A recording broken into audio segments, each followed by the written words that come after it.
ঠাকুরগাঁওয়ে নির্বাচনী জনসভায় বক্তব্য রাখছেন বিএনপি মহাসচিব মির্জা ফখরুল ইসলাম আলমগীর। সরাসরি চলে যাচ্ছি সেখানে।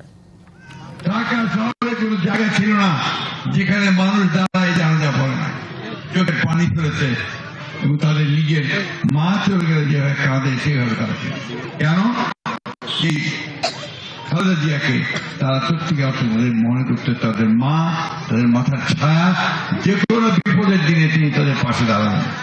এই মহিলা সেই মহিলা যিনি দেশ ছেড়ে চলে যান নাই, তাকে বলা হয়েছে তুমি দেশ ছেড়ে চলে যাও, সব মামলা তুলে নেওয়া হবে, আমি কোথাও যাব না, বিদেশে আমার কোনো বাড়ি ঘর নাই, এই বাংলাদেশি আমার সব, আমি মরলে এখানেই মরব। তাই তিনি করেছেন, আল্লাহ তাকে এখান থেকে নিয়ে গেছে। বন্ধুগণ, আজকে এই নির্বাচনে এই দুই নেতা নেত্রী, আমাদের শহীদ হোসেন জিয়া রহমান আর আমাদের নেত্রী বেগম খালেদা জিয়া,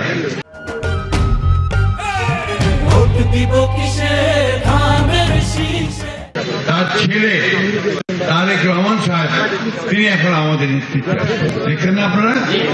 উনি যেদিন লন্ডন থেকে ঢাকায় ফিরলেন, ঢাকায় মানুষের জায়গা দেওয়ার উপায় ছিল না, লক্ষ লক্ষ মানুষ সেদিন ঢাকায় তাকে সংগঠন দেওয়া।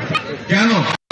এই কারণে যে মানুষ মনে করে এই দলটা, এই পরিবারটা এবং খালেদা জিয়া এবং শহীদ জিয়ার ছেলে তারেক রহমান, তিনি বাংলাদেশের সঠিকভাবে নেতৃত্ব দিতে পারবেন, সামনের দিকে নিয়ে যেতে পারবেন। আল্লাহর অশেষ রহমত, সেই নেতাকে আমরা এখন সামনে পেয়েছি। সেই নেতা অনেক কথা বলেছেন, নেমেই তিনি জনগণের সামনে যে কথা বললেন, কি বললেন? আমার একটা পরিকল্পনা আছে। সেই পরিকল্পনাটা কিসের? এই দেশটাকে উন্নত করবার, মানুষের অবস্থার পরিবর্তন করবার, মানুষকে তার উপযুক্ত অধিকারটা দিয়ে দেওয়া।